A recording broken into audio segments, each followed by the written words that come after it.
In April 2023, there was a security update that caused slowdown in the computer.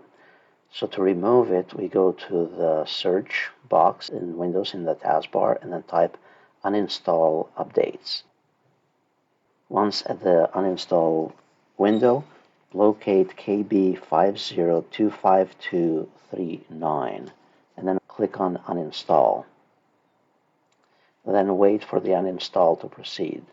Now, symptoms of this include File Explorer locking up or sluggishness when navigating, whether it's a browser or doing common functions in the PC. Once the uninstall completes, you need to reboot the computer, and then it will apply additional changes upon restart, and then you should notice that the performance should have improved. This process is the same to uninstall any other types of updates that you suspect are causing problems in your PC.